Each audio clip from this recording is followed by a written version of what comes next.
तलहा है और मैंने यूईटी से पिछले साल ग्रेजुएशन की है कंप्यूटर साइंस में।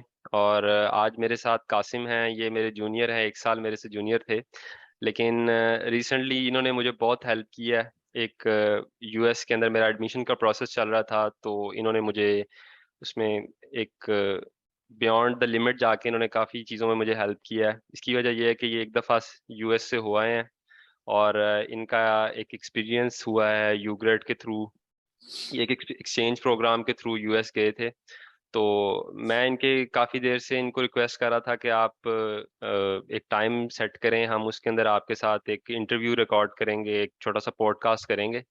तो आज बड़ी मुश्किल से इन्होंने हमें टाइम दिया है, तो हम इनसे क्वेश्चंस कुछ पूछेंगे जो हमारे फ्यूचर के जो स्टूडेंट्स हैं उनको हेल्प करे कि वो यू ग्रेड में अच्छे तरीके से अपनी एप्लीकेशंस को सेट कर सकें, एप्लीकेशन प्रोसेस को वो कंटिन्यू करें जिस तरह भी अब स्टार्ट हो चुकी है इस साल की यू ग्रेड की एप्लीकेशंस। तो ये बेस्ट टाइम है इनके एक्सपीरियंसेस से सीखने का।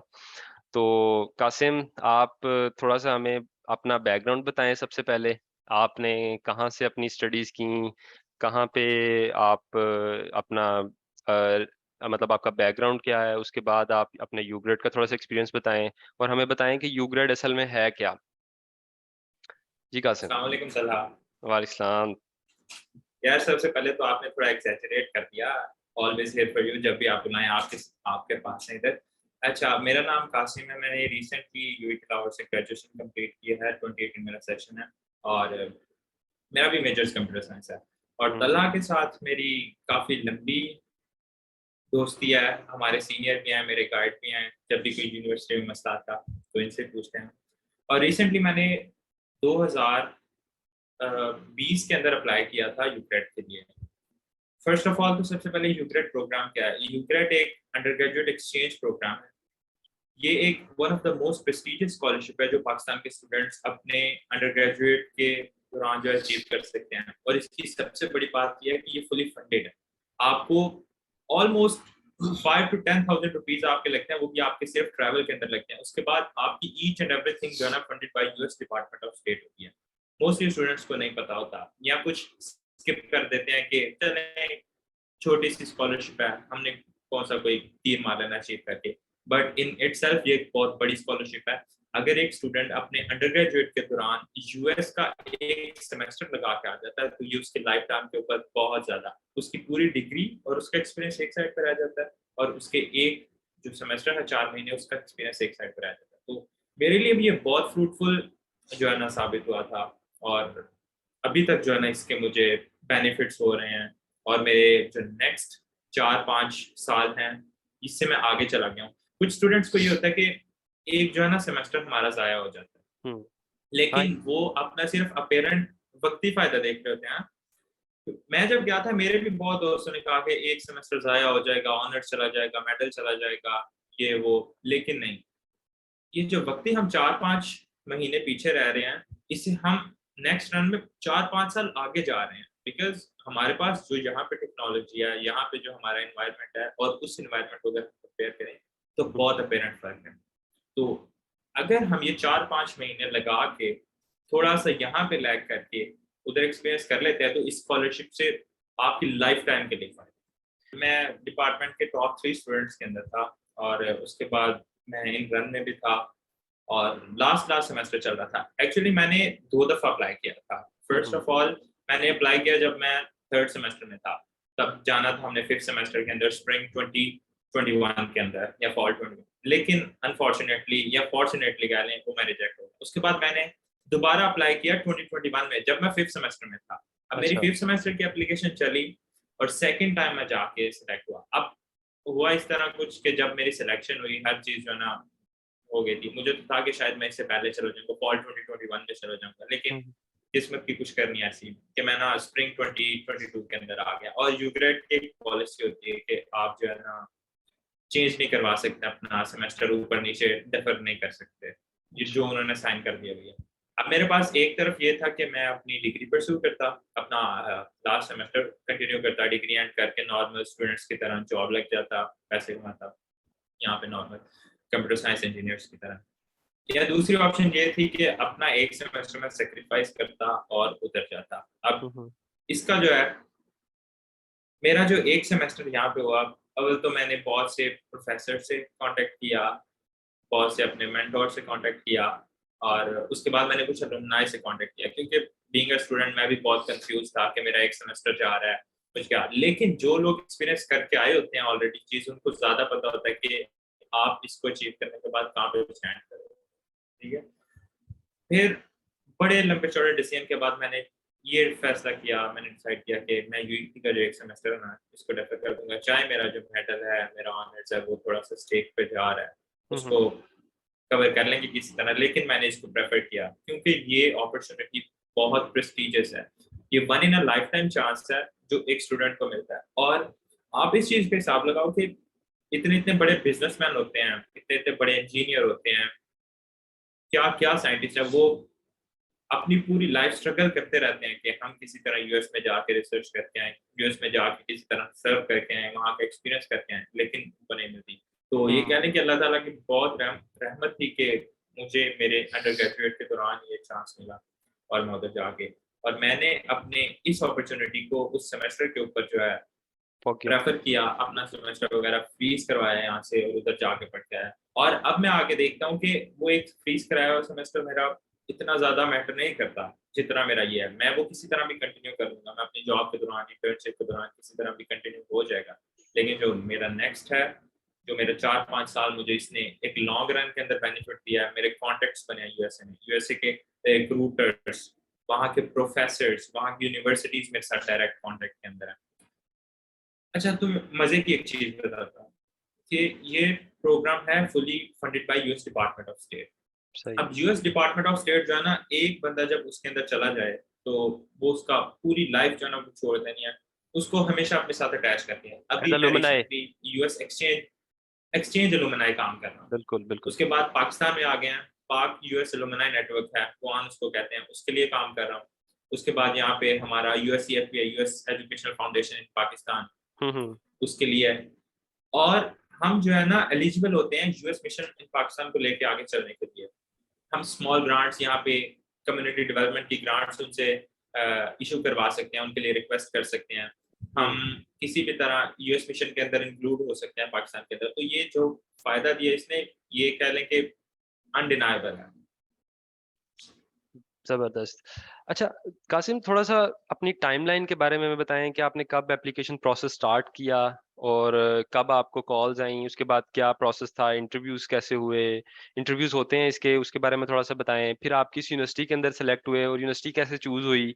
इस पूरे टाइमलाइन का प्रोसेस थोड़ा-सा जो है वो एक्सप्लेन करेंगे? हमारे जो देखेंगे बच्चे आगे जो आ रहे हैं स्टूडेंट्स उनको काफ़ी हेल्प मिलेगी कि पूरे प्रोसेस को समझें वो। अच्छा, ये टोटल जो आपका प्रोसेस होता है ना यूक्रेट का, ये एक तकरीबन साल ले जाता है। मैंने अप्लाई किया था 5th सेमेस्टर में और okay. 5th semester almost and होने वाला था। और उसके बाद जब मेरी सिलेक्शन की ईमेल आई तो मेरा 7th सेमेस्टर एंड हो रहा था। मतलब 6th और 7th अंदर गया, तो 1 साल जो स्टूडेंट भी अप्लाई कर रहे हैं उनके ये रिक्वायरमेंट होती है कि एक जो है ना ईयर उनका यूनिवर्सिटी में रहता हो और सही। एलिजिबल भी वही स्टूडेंट्स हैं जो 4 ईयर डिग्री के अंदर 2nd और 3rd ईयर के अंदर और 5 ईयर डिग्री के अंदर 2nd से 4th ईयर के अंदर है, ताकि आपकी यूनिवर्सिटी के एजुकेशन का 1 साल रहता हो, वो 1 साल जो है ना प्रोसेस के अंदर जाना है, इस वजह से। 1 साल गुज़ार मैंने लिया हो अप्लाई आपने और 1 साल रहता हो। मतलब पहले भी 1 साल गुज़ार लिया हो, ये हाँ, सही। बिल्कुल। एलिजिबिलिटी क्राइटेरिया ये है कि आपने 1 साल यूनिवर्सिटी में गुज़ार लिया हो, हुँ, हुँ। आप दूसरे साल में एलिजिबल हो और सही, 1 साल आपका यूनिवर्सिटी का रहता हो, मतलब 2nd या 3rd ईयर के अंदर अप्लाई कर सकते हैं। ये है। सही, सही। सबसे पहले तो नॉर्मल एप्लीकेशंस जिस तरह ओपन हुई, अभी रिसेंटली एप्लीकेशंस ओपन हैं, ये है 21st ऑफ अगस्त से ओपन हुई थी हुँ, हुँ। और ये 21st ऑफ सितंबर तक जाएँगी। सही है। इसके बाद क्या होगा, ऑलमोस्ट पाकिस्तान से thousands of hmm, hmm. Students जो है ना अप्लाई करेंगे, टेन्स ऑफ थाउज़ेंड्स होंगे। सही। और इसके अंदर से जो मैक्सिमम सिलेक्शन होगी ना, वो ऑलमोस्ट ऑलमोस्ट 500 स्टूडेंट जो है ना फर्स्ट ऑफ ऑल शॉर्टलिस्ट होंगे। इनके 2-3 फेजेज़ होते हैं। फर्स्ट ऑफ ऑल आपकी एप्लीकेशंस होनी है, वो पूरे पाकिस्तान से जी तोड़-मार बच्चों जो है ना अपनी एप्लीकेशंस करनी है। सही है। उसके बाद फर्स्ट हमारा फेज़ आएगा शॉर्टलिस्टिंग का, उसके अंदर 500 तकरीबन एप्लीकेशन शॉर्टलिस्ट हो जाएँगी। उसके ठीक है। बाद उन 500 स्टूडेंट्स को जो है ना इंटरव्यू के लिए कॉल किया जाएगा। ये हमारी दफ़ा था, हर दफ़ा चेंज होता है, कई दफ़ा फिगर जो है ना अप हो जाता है, कई दफ़ा डाउन हो जाता है। सही है। और 500 स्टूडेंट्स के अंदर से इंटरव्यू होगा उनका ऑनलाइन या physical interview depending on the situation. हमारी दफ़ा कोविड था तो सारा कुछ ऑनलाइन ऑनलाइन था। पे चला गया था, वर्चुअल था, हमारे वर्चुअल इंटरव्यूज़ कंडक्ट हुए थे। लेकिन मोस्टली इंटरव्यूज़ जो हैं यूएससीएफपी के ऑफिस के अंदर होते हैं इस्लामाबाद के अंदर, तो होपफुली सही, नेक्स्ट ईयर से वो भी कंटिन्यू हो जाएँगे। सही।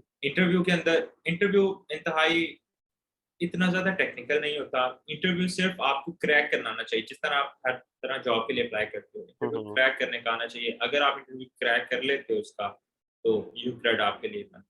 सही। और हमें लगता है कि ये बहुत मुश्किल है, लेकिन जब आप उस चीज़ से निकल आते हो ना, तो उसके बाद आपको पता चलता है कि कितना आसान है और प्रोसेस वाक़ई बहुत आसान है। हुँ, हुँ। देखें, इतनी बड़ी प्रेस्टीजियस स्कॉलरशिप है ये, हुँ, हुँ। ना इसकी एप्लीकेशन फ़ी है कुछ, ना अच्छा। इसका आपको कोई फंड्स देने हैं, ना कुछ करना है, सब कुछ उन्होंने आपके लिए करना है। इस वजह से इसका कॉम्पिटिशन बहुत ज़्यादा है।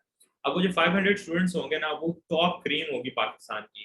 कोई किसी ने कोई कम्युनिटी वर्क किया होगा, कोई एजुकेशनली बहुत एक्सीलेंट होगा, कोई कोई स्पेशलिटी लेके आएगा। और यूग्रेड की एक स्पेशल चीज़ ये है कि इसके अंदर जो हर स्टूडेंट सेलेक्ट होता है, इसके अंदर कोई ना कोई स्पेशलिटी होती है।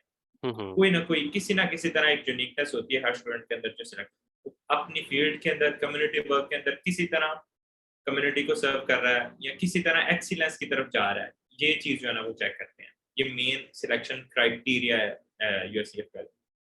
सही। उसके बाद इंटरव्यू में से ऑलमोस्ट 250 स्टूडेंट्स मैक्सिमम और मिनिमम 100 स्टूडेंट्स जो है ना शॉर्टलिस्ट हो जाते हैं फाइनल सिलेक्शन की तरफ। ठीक है।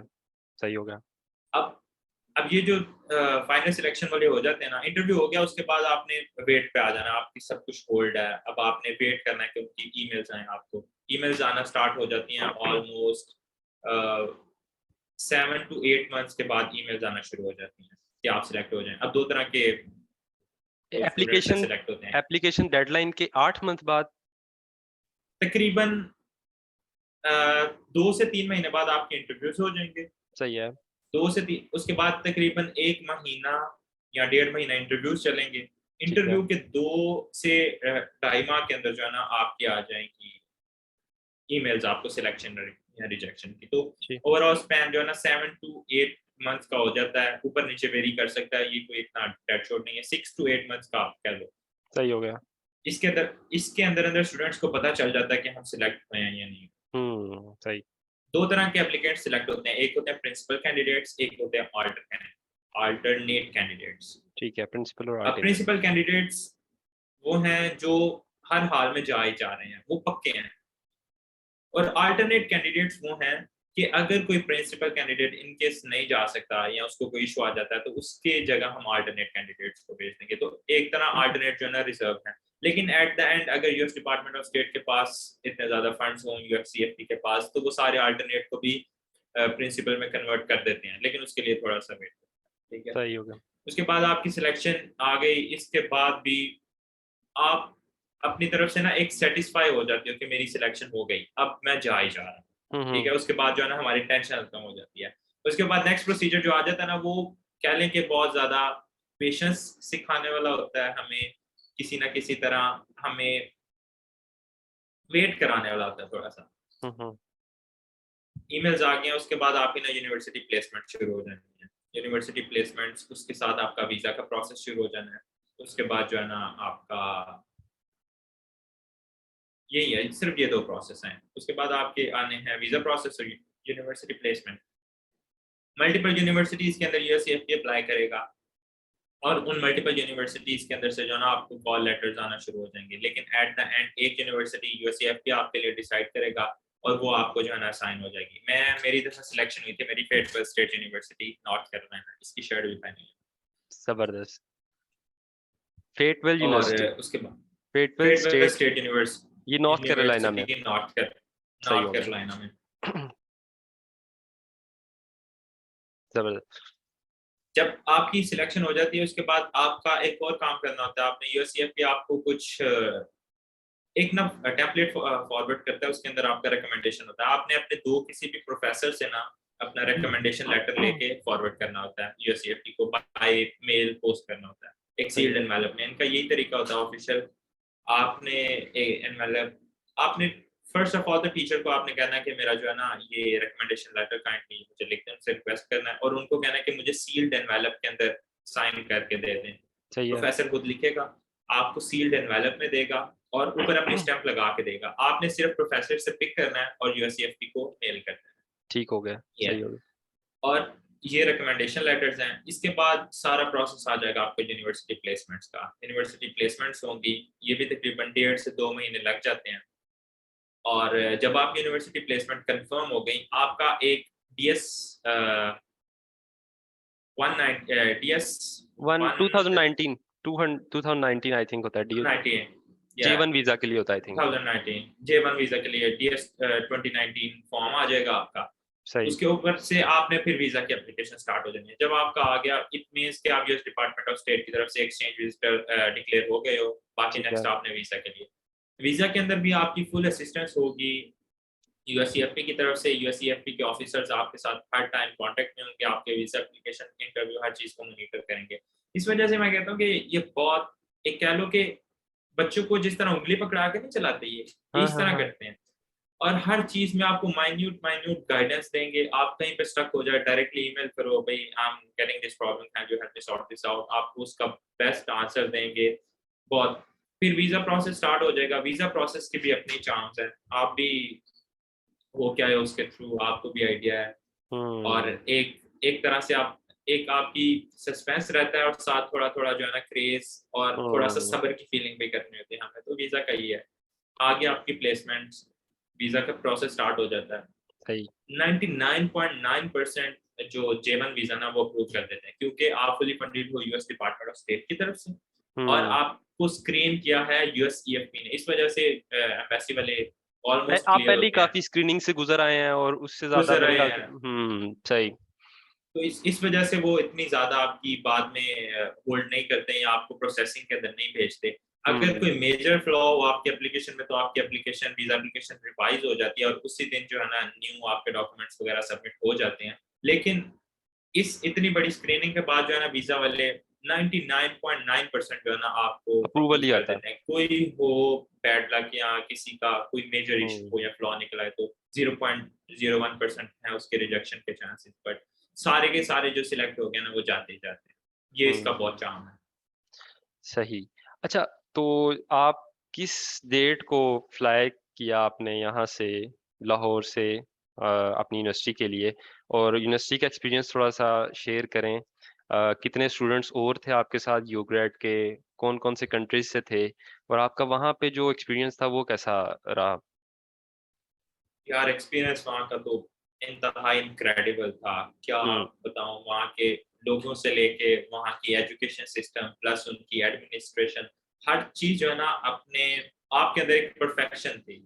हुँ, लोग अपने काम को एज़ अ ड्यूटी और ह्यूमैनिटेरियन एफर्ट्स के थ्रू करते थे। वो अगर आपका एक प्रोफ़ेसर है या आपका कोई वर्कर है, वो ये नहीं करेगा कि मैं पे के लिए काम कर रहा हूँ। वो ये इस तरह काम करेगा कि मैं ह्यूमैनिटी को सर्व करने के लिए काम कर रहा हूँ। ये डिवाइन उनका ड्यूटी है एक कोई। सेपरेट आ जाता है कि एक बाय प्रोडक्ट है, एक बेनिफिट है उसका।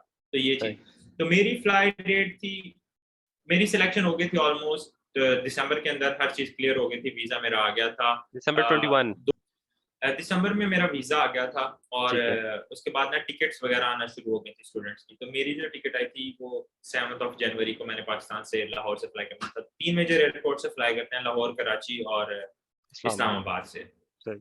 और मेरी थी लाहौर से। हुँ, हुँ।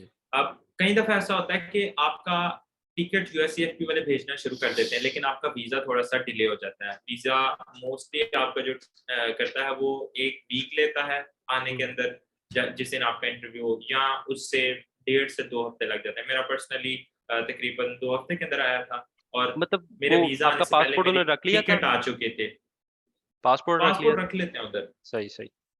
ठीक हो गया। आपके पास ना 2-3 गाइडेड डॉक्यूमेंट्स होंगे जो यूएससीपी ने दिए होंगे। आपने क्या करना है, उसको फिल करना है, हुँ, उनको हुँ। डायरेक्ट एम्बेसी में ले जाना है। विद योर सही है। पासपोर्ट आपका ट्रैवल हिस्ट्री फॉर्म होता है, आपका सिबलिंग्स हिस्ट्री फॉर्म होता है और आपका वीज़ा एप्लीकेशन होती है, plus include with your passport. आपने सही है। जाके उधर वीज़ा ऑफिसर को देना है। और उसने आपसे 2-3 क्वेश्चंस पूछने हैं। ये डिपेंड करता है कि आपका किधर प्लेसमेंट हुई है, आप किस तरह के बैकग्राउंड से हैं। 2 से 3 मैक्सिमम क्वेश्चंस पूछे जाते हैं, ज़्यादा भी हो सकते हैं डिपेंडिंग ऑन द पर्सन या जो आपका इंटरव्यू ले रहा है या जिसका इंटरव्यू हो रहा है। मेरे सही से है। पर्सनली 3-4 क्वेश्चंस पूछे गए थे, बेसिक बेसिक क्वेश्चंस थे और उसके बाद वीज़ा जो है ना, जो पासपोर्ट उन्होंने रख लिया था, हमारी एप्लीकेशन भी रख ली थी और एक हमें ब्लू फॉर्म दे दिया था। ब्लू फॉर्म्स का मतलब कि आपका वीज़ा जो है ना अप्रूव हो गया, आपको एम्बेसी कर देगी। सही जिनका है। रिजेक्ट होता है वीज़ा उनको येलो फॉर्म येलो देते फॉर्म हैं देते और हैं, जिनका प्रोसेसिंग में जाता है उनको व्हाइट फॉर्म। व्हाइट फॉर्म देते हैं। सही। तो तो हमें सही। तो ये वीज़ा प्रोसेसिंग के ब्लू बाद फॉर्म मिल आपका गया, और आपका टिकट आ गया? टिकट आ गई। टिकट बल्कि मेरे वीज़ा आने से पहले आ गई हुई थी। यूएससीएफपी वाले ना जल्दी-जल्दी अपना करते हैं, स्टूडेंट्स को एंगेज करते हैं, स्टूडेंट्स का हुँ, टिकट्स वगैरह आइटिनरी करा के उनको भेज देते हैं। टिकट आ सही है। गई थी लेकिन वीज़ा नहीं था आया हुआ। तो अच्छा, अच्छा। वीज़ा का इंतज़ार जो है ना वो बड़ा शिद्दत वाला था कि पता नहीं कब आ रहा है वीज़ा, कब है हुँ, मेरी बात चलती है, वो हर चीज़ है ना। उसके सही। बाद वीज़ा आ गया और टिकट भी आ गई। उसके बाद 7th ऑफ एक और चीज़ बताता हूँ। हुँ, हुँ। यूएससीएफपी वाले आपको ट्रैवल ये यूग्रेड स्कॉलरशिप बहुत जेनरस है। आपको हर तरह से जो है ना वो कह लें कि फैसिलिटेट करते हैं। स्टूडेंट्स हम गए उधर जिस दिन हमारा वीज़ा एप्लीकेशन हुई है, हमारा वीज़ा अप्रूव हो गया ना, हमने यूएसए पे ऑफ़िस आना है, वहाँ से आपको $150 ट्रैवल अलाउंस मिल रहा है कि आपने सही। पाकिस्तान से उधर जाना है, आपके पास डॉलर्स नहीं है। हुँ, आपको हुँ। जो है ना यहाँ से वहाँ जाने के लिए कुछ अलाउंस चाहिए, $150 उसके मिलते हैं। उसके अच्छा, बाद वीज़ा के अंदर जो आपकी कॉस्ट आई होती है, वो सारी रीइम्बर्स हो जाती है। इतने अच्छा, जेनरस हैं। उसके बाद आपके यूएस के अंदर जाके आपका पहले ही सारा कुछ फंडेड होता है, लेकिन ऑलमोस्ट $13 पर डे के हिसाब से आपको स्टाइपेंड मिलता है अच्छा, $13 पर डे। और ये मोर पर देन डे इनफ के है। हिसाब से स्टाइपेंड मिलता है। हुँ, तो बिल्कुल मोर देन इनफ है और हुँ, आपका मील आपकी फ्री है टोटल, आपकी यूनिवर्सिटी, आपकी रेज़िडेंसी हर चीज़ डॉर्मेटरी फ्री है। इसके बाद जो आपको मिल रहा है वो बोनस ही है। तो almost depending upon your location 2400 से 2700 डॉलर्स तक आपका 4 महीने का स्टाइपेंड मिल जाता है in in the form of money आपको यूएस डिपार्टमेंट ऑफ स्टेट की तरफ से। सही, सही। और तो आपने इस वजह से अप्लाई ये किस डेट इंतहाई को किया? जेनरस है। मेरी 7th ऑफ जनवरी लाहौर से थी और 4 महीने गुज़ारने के बाद 7th ऑफ मई को मैं पाकिस्तान में दोबारा लैंड हुआ था। बेहतरीन। और आप सीधा यहाँ से किस सिटी गए और यूनिवर्सिटी के अंदर कहाँ पे स्टे होता रहा आपका? किन-किन और स्टेट्स में आपने ट्रैवल किया? और वहाँ पे जो एक्सपीरियंसेस थे वो क्या थे? मैंने सुना है आपने वहाँ पे कुछ लैब के लिए भी काम किया, रिसर्च लैब में, वो एक्सपीरियंस शेयर करिएगा। हाँ, यहाँ से जाने के बाद तो इनक्रेडिबल, यहाँ से हुँ, जब आप लाहौर एयरपोर्ट के अंदर एंटर हो जाते हैं ना, तो वो आपका चाँद शुरू हो जाता है। कह लें कि हुँ, आपकी जो ख्वाब है ना, वो एक पूरा होने की आपको सेंस आती है। हुँ, हुँ, बहुत चार्मिंग था। एक एक मेरे साथ मिसहैप तो नहीं, एक एक्सपीरियंस हुआ था। हम लाहौर एयरपोर्ट पे पहुँच के मेरे साथ मेरी 2 और फेलोज़ थी और एक और था। हुँ, हुँ। टोटल हम 3 थे, अच्छा, 2 फेलोज़ थी और अब हमारी फ्लाइट थी 7th ऑफ जनवरी को सुबह 3 बजे। हुँ, मोस्टली ना कतर एयरवेज़ की फ्लाइट्स होती हैं और इन्होंने सबसे पहले इनका फ्लाइट होती है यहाँ से कतर, हमाद इंटरनेशनल, फिर हमाद से आपकी यूएस के ना डिफरेंट रीजन्स के अंदर आप कहीं डैलस में चले जाते हैं, कहीं अटलांटा में चले जाते हैं, कहीं जेएफके न्यूयॉर्क में चले जाते हैं हुँ, और उस साइड पे फिर अगर हम वेस्ट कोस्ट में चले जाएँ तो वहाँ पे आपके कैलिफ़ोर्निया के एयरपोर्ट्स, तो मेरी थी डैलस की। अब यहाँ से पाकिस्तान की फ्लाइट सुबह 3 बजे थी, लेकिन लाहौर का जनवरी में मौसम इतना खराब था, इतना खराब, हमारा प्लेन जो है ना लाहौर की बजाय इस्लामाबाद डाइवर्ट हो गया। अब एक रात हमारी जो है ना सारी फ्लाइट एक्सटेंड हो गई। अच्छा, वो एक्सपीरियंस था, अब 2 दिन हम पहला-पहला एक्सपीरियंस था। हुँ, सारी रात हमने उधर गुज़ारी, होटल के अंदर सोए भी नहीं, कुछ भी नहीं किया। एक्साइटमेंट ही बहुत थी कि जा रहे हैं जी और जा भी कर रहे हैं, यूएस जा रहे हैं। हुँ, फर्स्ट टाइम एयर ट्रैवल हो रही है, हुँ, तो बस गुज़ार दी। उसके बाद काफ़ी वेट किया, 3-4 बल्कि ऑलमोस्ट मुझे याद पड़ता है 7 दफ़ा हमारी कोई फ्लाइट जो है ना वो डिले हुई थी। कभी आधा घंटा हो जाती, कभी घंटा, कभी 3 घंटे, 4 घंटे। फिर अगले दिन हमारी तकरीबन यहाँ से फ्लाइट शाम या सुबह के 10 बजे जो है, सुबह के 10 बजे नेक्स्ट डे हमारी फ्लाइट यहाँ से हुई और सही, हमारी तकरीबन लैंडिंग हुई अहमद 27 इंटरनेशनल आवर्स एयरपोर्ट। लेट गई तकरीबन, 27 टू 28 आवर्स। तकरीबन मुझे हुँ, ऐसा ही हुआ, ऐसा ही था, हुँ। तकरीबन इतने आवर्स लेट हो गया था और मेरा एक दिन पूरा का पूरा वहाँ पे जो है ना डिले हो गया था अच्छा। यूएस के अंदर। मैंने पहुंचना था उधर 7th को जा रहा था मैंने, 9th की ना मिडनाइट को पहुंचना था, मतलब 8 की रात को वहां पे हुँ, पूछा पहुंचा था 10 की रात को, मतलब मेरा अच्छा। पूरा एक दिन जो है ना वो इसके अंदर हो। अब हुँ, यहाँ से गया, यहाँ से हमारी फ्लाइट गई पहले कतर, हुँ, कतर से फिर एक और प्लेन बोर्ड किया। कतर का एयरपोर्ट में इंतहाई क्लासी बनाया उन्होंने, वर्ल्ड क्लास। ऐसी तो हुँ, दुनिया की फर्स्ट नंबर 1 एयरलाइन नहीं है, नंबर 1 हुँ, एयरपोर्ट नहीं है, बहुत क्लासी है। आप जाओगे आप देखोगे इंतहाई नफीस किस्म का, बहुत मैग्निफिसेंट। वहां से फिर सबसे लंबी फ्लाइट थी मेरी, 14 घंटे की फ्लाइट, दोहा से डैलस टेक्सास में, सीधी डायरेक्ट। सीधी डायरेक्ट, कोई नहीं है, 14 घंटे हवा के अंदर उड़ते रहे, वो भी एक अलग एक्सपीरियंस था।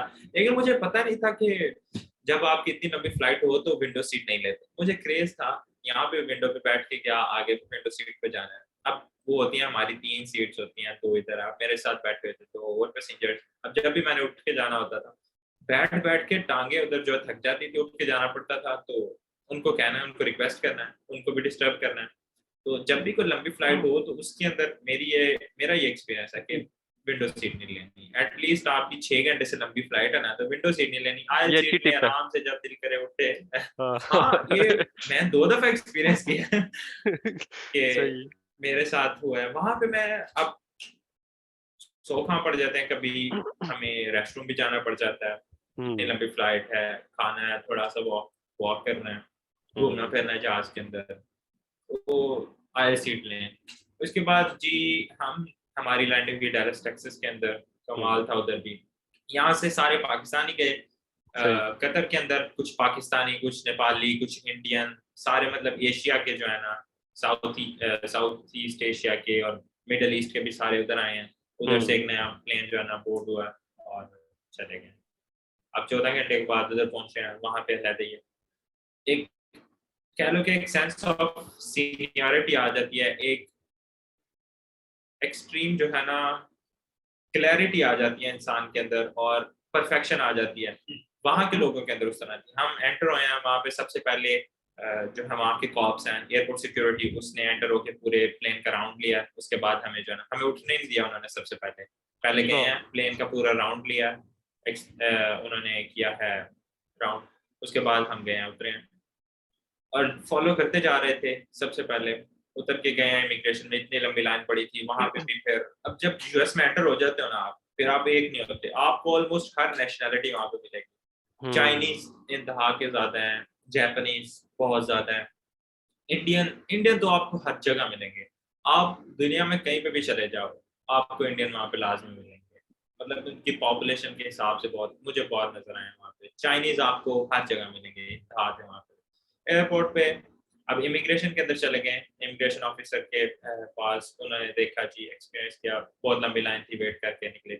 अब पाकिस्तानियों का साथ जो है ना, हमारे पॉलिटिशियंस माशाल्लाह, हमारी फॉरेन पॉलिसी इतनी स्ट्रांग है कि पाकिस्तानी को ना एक स्पेशल प्रोटोकॉल देते हैं। अच्छा। मैं कहा साइड पे आ जाऊँ थोड़ा सा, तो मैं तो अपनी तरफ से हर चीज़ क्लियर था, हर चीज़ यूएस की तरफ से, यूएस डिपार्टमेंट ऑफ स्टेट की तरफ से फंड होके जा रहे थे, कोई लीगल नहीं था।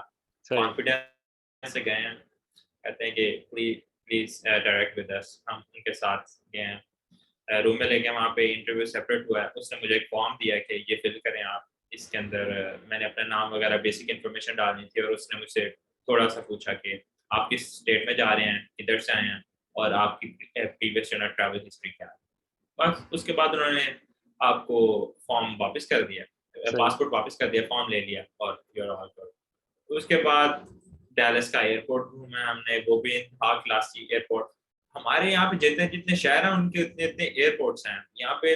जब एक दफा यहाँ से निकल जाए ना, तो आपको फिर पता लगता है कि दुनिया कितनी आगे है, क्या एडवांसमेंट्स की उन्होंने। और सही। उसके बाद मेरी लास्ट फ्लाइट थी डैलस से नॉर्थ कैरोलिना, जहाँ पे मुझे मेरी पोस्ट एडवाइजर पहले लेने के लिए मौजूद थी। वहाँ पे मैं 2 घंटे फ्लाई करके वहाँ पे फेयरवेल में पहुंचा।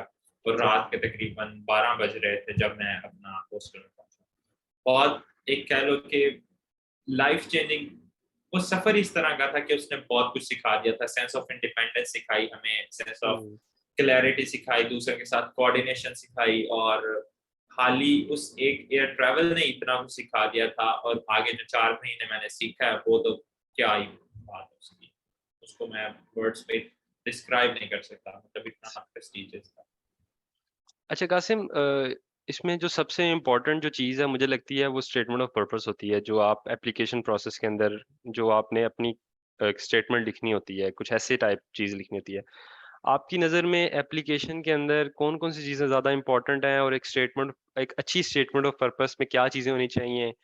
और एक आपने जैसे कम्युनिटी वर्क किया हुआ है, इस तरह की कौन-कौन सी चीज़ें हैं जो ज़्यादा आपकी एप्लीकेशन को स्ट्रॉन्ग बनाती हैं? जो आप प्रेज़ेंट करें तो आपकी एप्लीकेशन स्ट्रॉन्ग बनती है? अच्छा, फर्स्ट ऑफ ऑल तो एप्लीकेशन प्रोसेस वैसे तो स्ट्रेट फॉरवर्ड होता है, लेकिन एक इसके अंदर टेक्निकल चीज़ होती है, वो आपने स्टेटमेंट ऑफ पर्पस लिखनी होती है। हुँ, स्टेटमेंट सबसे ज़्यादा ऑफ मसला ही इसी पर्पस चीज़ का है, लोगों को। इसी चीज़ का होता है, हुँ, और मोस्टली सिलेक्शन भी इसी के बेस पे होती है। अब स्टेटमेंट ऑफ पर्पस आपने ना 250 वर्ड्स हैं आपके पास, उसके अंदर आपने अपनी पूरी लाइफ की स्ट्रगल स्टोरी बताना है, और इस एक स्टेटमेंट ऑफ पर्पस के ऊपर ही वो जज कर लेते हैं कि वो कितना कैपेबल है बच्चा। ऑब्वियसली दूसरी चीजें मैटर करती हैं, आपकी हुँ, आपकी जो है ट्रांसक्रिप्ट्स, आपके कम्युनिटी वर्क, एनवायरनमेंट, हर चीज, लेकिन स्टेटमेंट ऑफ पर्पस मेन चीज है जिसकी बेस हुँ, पे सिलेक्शन होती है मेरे नजदीक। ये सही। सबसे ज्यादा मैटर करती है। तो 250 वर्ड्स की लिमिट होती है।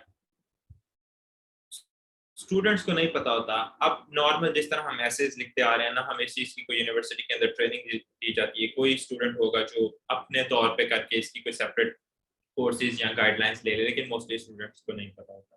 हुँ, स्टेटमेंट ऑफ पर्पस के अंदर जो सबसे ज़्यादा चीज़ आपने रिफ्लेक्ट करनी होती है ना, वो है आपकी स्ट्रगल। आप आज जिस पॉइंट पे खड़े हो, इसके हुँ, अंदर आपने किन स्ट्रगल्स को ओवरकम किया है, और उन स्ट्रगल्स को, उन चैलेंजेस को ओवरकम करके आपने सीखा क्या है। आपकी सक्सेस स्टोरी उन 250 वर्ड्स के अंदर आपने लिखनी और डिस्क्राइब करनी होती है। जो बंदा अपनी सक्सेस स्टोरी डिस्क्राइब कर जाता है इजीली, ओके सही। कर जाता है, और जो इधर-उधर की बातें करता रह जाता है, वो रह जाता है। मेरे नज़दीक हर स्टूडेंट के पास कोई ना कोई स्टोरी होती है बताने के लिए, हर यूनिक एक के स्टोरी। पास होती है, हर एक ने बहुत सफ़र किया होता है। सफ़र ट्रैवल वाला नहीं, वो हार्डशिप्स वाला सफ़र। वो सही। सफ़र किया होता है उसको, और उसको एक्सप्लेन करने के लिए सिर्फ़ उनके पास राइट वर्ड्स नहीं होते। जब वो हुँ, राइट वर्ड्स चूज़ कर लेता है ना, और अपने आप को सही तरह एक्सप्रेस कर लेता है, तो मेरे ख्याल से हुँ। वो स्टेटमेंट ऑफ पर्पस के अंदर सक्सेसफुल हो जाता है। सही। और इसमें कुछ लोगों का एक मिथ है कि इंग्लिश बहुत आउट क्लास होनी चाहिए, तो बड़ा मैटर करता है, इंग्लिश अच्छी होगी तो हमारी स्टेटमेंट ऑफ पर्पस अच्छी समझी जाएगी। तो आप कंटेंट पे ज़्यादा मेरे ख़्याल से फ़ोकस करें। इंग्लिश जो है उसको इम्प्रूवमेंट करने के बहुत से सॉफ्टवेयर आ चुके हैं इस वक़्त। आप सॉफ्टवेयर के अंदर डालें, आप सिनोनिम्स अच्छे चूज़ कर लें, वो तो बात की चीज़ है। लेकिन आपकी एक स्टोरी लाइन जो है वो मेरे ख़्याल से काफ़ी मैटर करती है। आप अच्छी स्टोरी लाइन लिखें और इंग्लिश तो मेरे ख़्याल से क्या ख़्याल है आपका कासिम इसमें? उनको भी पता है कि यूनिवर्सिटी स्टूडेंट्स, हमारी सबसे पहले तो इंग्लिश एक सेकंड लैंग्वेज है, और हमारी कह लें कि ऑफिस वर्क लैंग्वेज है। हमें ना हुँ, स्कूल्स के अंदर इंग्लिश में पढ़ाया जाता है, और जो एप्लीकेशन रिव्यू कर रहे हैं वो भी पाकिस्तानी हैं। यहाँ पे हुँ, पाकिस्तान के अंदर आके उनको पता है कि, तो हमसे वो ये डिमांड नहीं करते कि आप बहुत आउट क्लास वोकैब्युलरी यूज़ करें, आप बहुत आउट क्लास वर्ड्स यूज़ करें, सेंटेंस हुँ, स्ट्रक्चर पूरा क्लियर हो। वो सही। ये चीज़ देखते हैं कि आप कितना सच बोलते हैं उसके अंदर, और कितने अच्छे तरीके से डिस्क्राइब करते हैं। तो हुँ, अगर आपके पास इतनी वोकैब्युलरी है, आप लिख सकते हैं, तो ऑब्वियसली यही रिकमेंड करेंगे कि आप जो है उसको वोकैब्युलरी को यूज़ करें। ऑब्वियसली आपका प्लस पॉइंट है, लेकिन अगर आप नहीं यूज़ कर सकते, तो झूठ बोलने के बजाय या हुँ, गलत यूज़ करने के बजाय वो यूज़ करें जो आपको सही आता नेचुरल है, है, और पता चले कि आपका अपना काम है। बिल्कुल, बिल्कुल, नेचुरल लगे। हमें सही। झूठ बोलने की ज़रूरत ही नहीं है, ना इस तरह फेक बनने की ज़रूरत है। आप रियल रहें, क्योंकि हर बंदा, और यूएससीएफपी वाले भी एप्लीकेशन में रियलिटी को पसंद करते हैं। सही। और इसमें जो फ़ॉर एग्ज़ाम्पल थोड़ी-सी सेकंड क्लास कम्युनिटीज़ हैं, जैसे हमारी माइनॉरिटीज़ हैं और या जैसे लो बैकग्राउंड्स वाले जो एरियाज़ हैं, रूरल एरियाज़ हैं, जैसे साउथ पंजाब है या बलूचिस्तान है या रूरल सिंध के एरियाज़ हैं, इन लोगों को ज़्यादा प्रेफ़र किया जाता है कि ये भी एक मिथ है या ये एक रियलिटी है आपके ख़्याल में? हाँ, बिल्कुल। ये रियलिटी है, मिथ नहीं है, ये रियलिटी है। क्योंकि यूएसईएफपी का पर्पस ही ये है कि पाकिस्तान के अंदर उन एरियाज़ को ज़्यादा टारगेट किया जाए जो अंडर डेवलप्ड हैं, अंडर नरिश्ड हैं, हुँ, रिमोट हैं, वहाँ पे रिसोर्सेज़ नहीं हैं। तो सही। उन स्टूडेंट्स को प्रमोट करने के लिए, मोटिवेट करने के लिए ये प्रोग्राम स्पेसिफिकली है। तो आप देखोगे कि जो इनका फ्लायर है उसके ऊपर भी लिखा होता है कि स्टूडेंट्स सबसे पहले यूएसईएफपी का जो यूट्रेड है ये फीमेल्स को बहुत ज़्यादा प्रेफर करता है। ऑलमोस्ट 75% प्रोग्राम के अंदर हर साल फीमेल्स जाती हैं। मेरा अच्छा, कोड 137 स्टूडेंट्स का था जिसमें से 87 जो है ना वो फीमेल्स थी और 40 के करीब जो है ना 50 के करीब बॉयज थे। तो 75% जो है ना आपकी फीमेल्स। उसके ऊपर क्लियरली मेंशन होता है फीमेल्स रेजिडेंट्स या students of KPK, Balochistan, NWFP और नॉर्दर्न एरियाज जो है ना उनको जीपीके ज्यादा प्रेफर किया जाता है। सही, बिल्कुल। गिलगित बल्तिस्तान इनके स्टूडेंट्स को ज्यादा प्रेफर किया जाता है। सही, सही। और इसका फिर एक और भी इम्पैक्ट है कि लाहौर के या जैसे कराची के लोग हैं जो थोड़े से डेवलप एरिया से हैं, उनके साथ उनको थोड़ा-सा कम प्रेफ़र किया जाता है या वो भी उतने ही इक्वली ट्रीट किए जाएँगे अगर वो अच्छी एप्लीकेशन लिखते हैं? मेरा ख़्याल है कि वो देखो इक्वली ट्रीट किए जाते हैं। यूएसईएफपी के अंदर सिर्फ एक जो आपकी प्रेफरेंस का क्राइटेरिया ना कि वो आपकी फिजिकल लोकेशन के ऊपर है। आप हुँ, अब देखो कि कई लोग हैं वो केपीके के गिलगित बल्तिस्तान के वो इधर आके पढ़ते हैं लाहौर में या किसी अच्छे शहरों में आके पढ़ते हैं। तो हुँ, ये सिर्फ आपके एक एरिया का बेनिफिट है कि वहाँ पे रिसोर्सेज नहीं है। उसके अलावा हर साल स्टूडेंट सिलेक्ट होते हैं, यूटी से 4-5 सिलेक्ट हो जाते हैं। आपकी मुल्तान, बीजीयू मुल्तान से बहुत ज़्यादा होते हैं, इस्लामाबाद से होते हैं, नस्क से होते हैं, फास्ट से, हर अच्छी यूनिवर्सिटी से नम से स्टूडेंट्स सेलेक्ट होते हैं। लेकिन क्या चीज़ है कि उनकी स्ट्रगल कितनी है, वो कितने ज़्यादा डिज़र्विंग है, ये मैटर करता अच्छा, कासिम इसमें ये है कि स्टेटमेंट ऑफ पर्पस के अंदर आपने अपनी एक एलिजिबिलिटी बतानी है कि मैं किस तरह से एलिजिबल हूँ और ये जो प्रोग्राम है 4 मंथ का ये मुझे किन-किन चीज़ों में इनेबल करेगा या मुझे किस तरीके से हेल्प करेगा जो मेरी पिछली स्ट्रगल है उसको आगे ले जाने के लिए। तो जैसे आपने थोड़ा-सा उसके बारे में बताइएगा कि आपका कम्युनिटी वर्क था और आपने उसको मतलब आपको उसमें बहुत हेल्प मिली। आप वापस आए हैं, आपकी कम्युनिटी वर्क के अंदर इज़ाफ़ा ही हुआ है। आपको डिफरेंट कम्युनिटीज़ के अंदर आप अटैच हो गए हैं, जैसे आपने पहले बताया। तो ये जो प्रोग्राम है जैसे मैंने ये पढ़ा कि ये कल्चरल एम्बेसडर के तौर पे आपको लेके जाते हैं। तो एप्लीकेशन को थोड़ा-सा उस तरीके से मोल्ड किया जाए कि आप एज़ अ कल्चरल एम्बेसडर बने पाकिस्तान के, ना कि आप यूएस है। की ज़्यादा जो है वो मतलब उनकी अभी से इ स्टेटमेंट ऑफ पर्पस में उनकी बड़ाइयाँ बयान करने लग जाएँ, बल्कि अपने पाकिस्तान को एज़ अ रिप्रेज़ेंट करना है आपने वहाँ जाके। तो आप एज़ अ कल्चरल एम्बेसडर जा रहे हैं। इसके बारे में थोड़ा-सा बताइए? बिल्कुल। एक चीज़ मैं क्लियर कर दूँ कि ये एजुकेशनल एक्सचेंज प्रोग्राम नहीं है, ये कल्चरल एक्सचेंज प्रोग्राम है। ये उन्होंने मेंशन किया होता है और कई हुँ, स्टूडेंट्स जो है ना अपनी स्टेटमेंट ऑफ पर्पस में एजुकेशन का डाल देते हैं कि हम जो है ना वहाँ पे ये करेंगे और हुँ, हम वहाँ पे प्रेस्टिजियस यूनिवर्सिटीज़ में पढ़ेंगे, पार्टिसिपेट करेंगे ये वो और वो रिजेक्ट हो जाते हैं। क्यों? हुँ, अब वो कहते हैं कि इसको बेसिक पर्पस ही नहीं पता कि ये किस स्कॉलरशिप के लिए अप्लाई कर रहा है सही। और क्यों अप्लाई कर रहा है।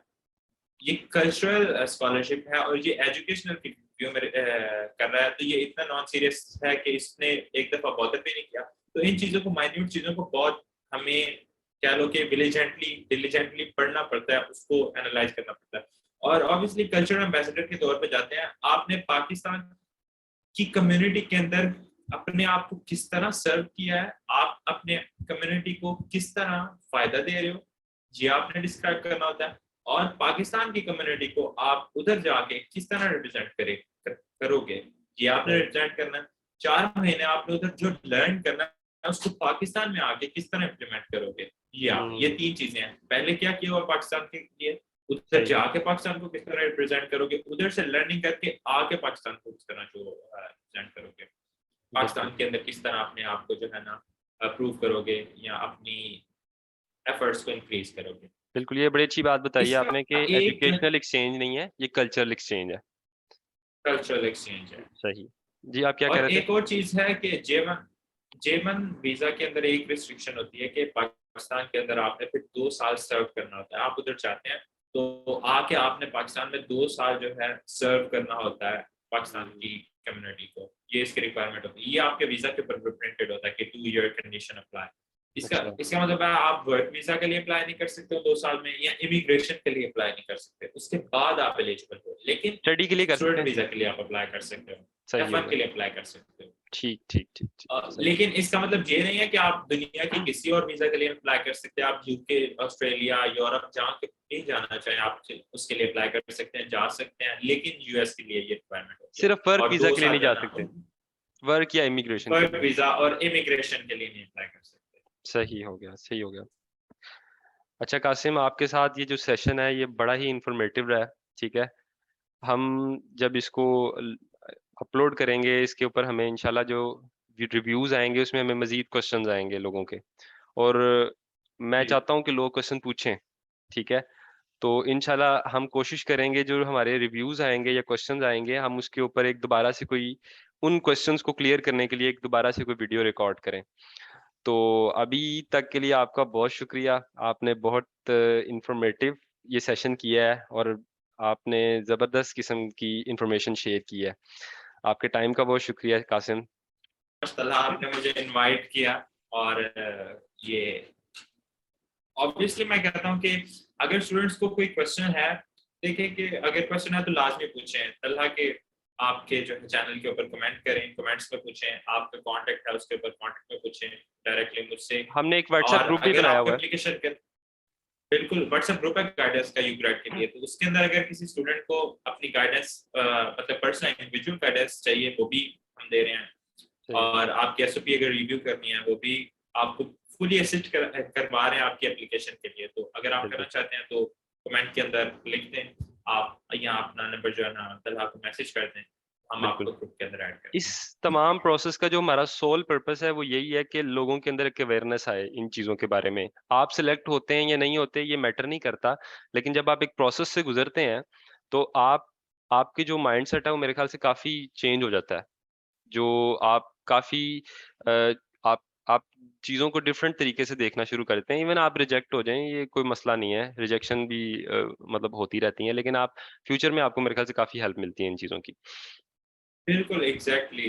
एक जो प्रोसेस से गुज़रते हैं ना, चाहे हुँ, आप यूक्रेट को सिक्योर नहीं कर सकते, या हुँ। अनफॉर्चुनेटली अगर आप रिजेक्ट हो जाते हैं, लेकिन एप्लीकेशन प्रोसेस आपको इतना सिखा देता है कि कल को आप किसी भी बड़ी यूनिवर्सिटी के अंदर अप्लाई करने के काबिल हो जाते हैं। सही। Thank you Qasim. जज़ाकल्लाह। Thank you so much Talha. अल्लाह हाफ़िज़। अल्लाह हाफ़िज़।